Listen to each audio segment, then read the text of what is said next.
There are places in this world that seem to collect darkness. They aren't just made of brick and mortar, they are built from the echoes of every scream and every lonely tear shed within their walls. In the heart of Los Angeles, a city that glitters with the false promise of fame, stands a sentinel of sorrow, the Cecil Hotel. Since 1924, this place has functioned less like a hotel and more like a tomb. Step inside and you'll feel it. The air is heavy, vibrating with a history of violence that refuses to be forgotten. This is the place where the infamous Black Dahlia, Elizabeth Short, was rumored to have had her last drink before her body was found mutilated. This is the place where the Night Stalker, Richard Ramirez, felt at home. He would return here after his midnight hunts, shedding his blood-soaked clothes in the dumpsters and walking through the lobby in his underwear, ignored by a world that had already turned its back on the Cecil. But it's not just the killers, it's the jumpers, the dozens of people who looked out from these windows and saw no hope, only the hard concrete of Main Street. They say the ground beneath the Cecil is cursed, that the building is a magnet for those on the edge. It waits for the vulnerable, it waits for the lonely. And in the winter of 2013, the hotel set its sights on a young woman from Vancouver. Elisa Lam didn't know the history. She didn't know she was walking into a place where the barrier between our world and the abyss is thin. She was just looking for a cheap room. She didn't realize she was checking into a legend that would eventually consume her. Who was Elisa Lam? To the world, she became a thumbnail, a grainy image, a red hoodie, a few seconds frozen in time. But beyond those minutes of footage existed a far more complex reality. Elisa was not a symbol, not a mystery at first.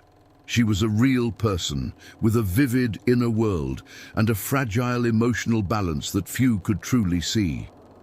Elisa was a 21-year-old student from Vancouver, the daughter of immigrants, curious about the world and eager to explore it. She loved books, art, and long reflections about life. To her parents, she was the responsible daughter who called home every single day, checking in, sharing details, reassuring them that everything was fine. That was one version of Elisa, structured, careful, and present. But there was another version of her that existed almost entirely online. On Tumblr, Elisa kept a digital diary she called Nouvelle-Nouveau. There, she wrote openly and without filters. Through her keyboard, she spoke into the void, sharing thoughts she struggled to express out loud. She described her experience with bipolar disorder not as a label, but as a constant storm, something unpredictable that she was always trying to navigate rather than escape. Her writing was deeply introspective. She spoke about emotional highs and crushing lows, about fear, uncertainty, and the feeling of being disconnected from the world around her. At times, she described herself as an observer in her own life, moving through spaces without fully belonging to them. These were not cries for attention, but reflections, raw, honest, and vulnerable. Her trip to California was meant to be a reset. She called it her West Coast tour.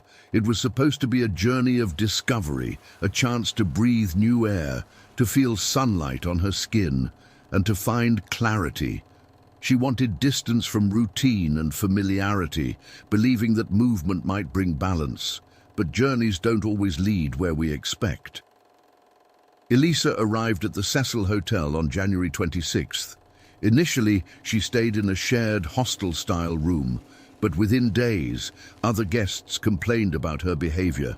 They described it as erratic, confusing, and unsettling. No accusations, no clear incidents, just discomfort. As a result, hotel staff moved Elisa to a private room on the same floor. This moment mattered more than anyone realized at the time. In a large hotel filled with strangers, transients, and long histories, Elisa was now completely alone. A young traveler, isolated in an unfamiliar place, surrounded by walls that had witnessed decades of untold stories. Her blog posts from those final days feel different in hindsight. She wrote about people she encountered, about moments of confusion, about a growing sense of unease she couldn't quite define. And then, suddenly, the posts stopped. On January 31st, the day she was supposed to check out, her online presence went silent. The daily calls to her parents stopped as well. Elisa Lam had vanished. As concern grew and searches began, no one yet realized that a crucial piece of the story already existed, quietly recorded, untouched, waiting inside the cold, unblinking eye of a security camera in a service elevator. The footage is only 4 minutes long, but it feels like an eternity. Imagine the silence of that elevator, a silence so thick you can almost hear the dust hitting the floor. Elisa enters. She is wearing a red hoodie, a contrast to the sickly yellow light of the cabin. She reaches out and presses a row of buttons, middle, bottom, top, a sequence that looks like a desperate code. But the doors, they don't move. They stay open, exposing her to the dark, empty hallway. She peeks out. She isn't just looking for a friend.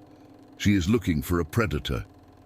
She flattens herself against the wall, trying to disappear into the metal. She steps out into the hallway, then jumps back in, her movements jagged and unnatural.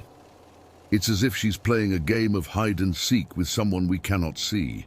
The camera shows us an empty corridor, but Elisa's eyes tell a different story.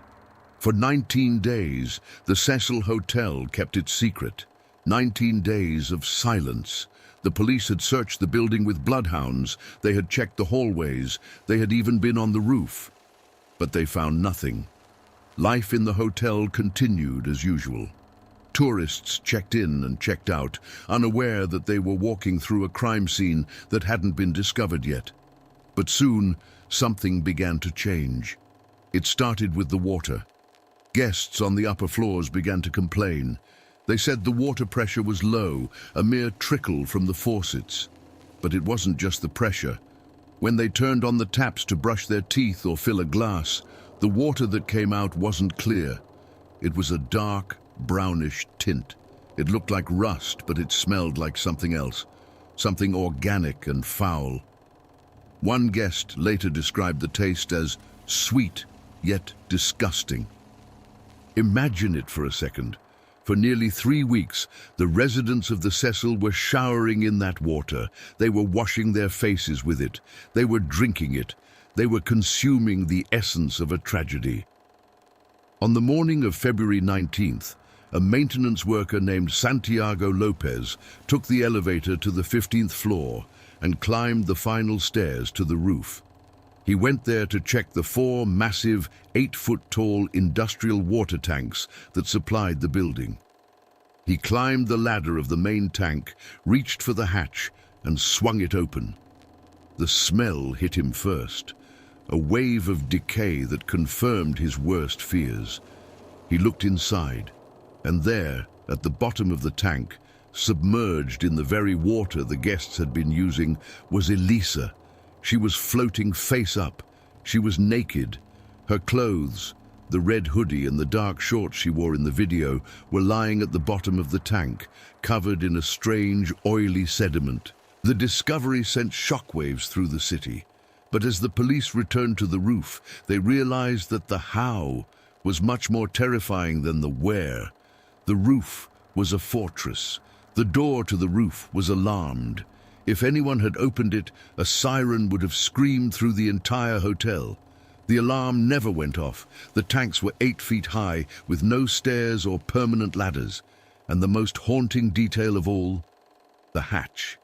The worker found it closed. How does a 21-year-old girl, struggling for her life in freezing water, reach up and close a heavy, solid steel lid from the inside? It was a physical impossibility. It was as if she hadn't climbed into the tank. It was as if she had been placed there by a force that didn't need to open doors or trigger alarms. The official autopsy report was released months later. The verdict? Accidental drowning. No drugs were found in her system, only her prescribed medication. No signs of physical trauma, no evidence of a struggle. To the law, the case was closed, a tragic accident caused by a mental health crisis. But for those who stayed awake at night, staring at the grainy footage, the math never added up. How did she get past the silent alarms? How did she close the lid? And what about the coincidences that seemed too dark to be random?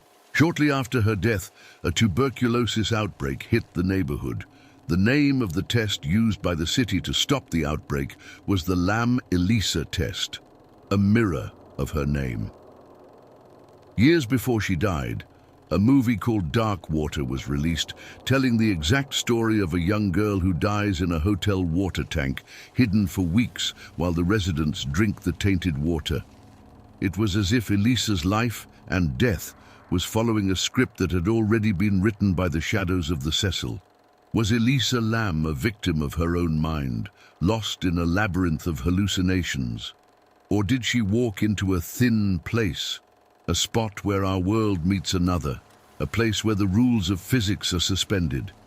Some believe she was playing the elevator game, a ritual meant to take you to another dimension, and that she simply forgot the way back. We will never know the truth of what happened in that hallway on the 14th floor. We will never know what she saw when she looked into the darkness of the corridor. All that remains is a digital ghost, a girl in a red hoodie who continues to wander through the servers of the internet, forever pressing buttons in an elevator that will never take her home. The Cecil Hotel has since been closed and renovated, rebranded to hide its bloody past. But you can't renovate the soul of a building. The next time you find yourself in an old hotel and the elevator doors won't close, don't wait. Step out, and whatever you do, don't look back. Because in the Cecil, the shadows don't just follow you. They wait for you to become one of them.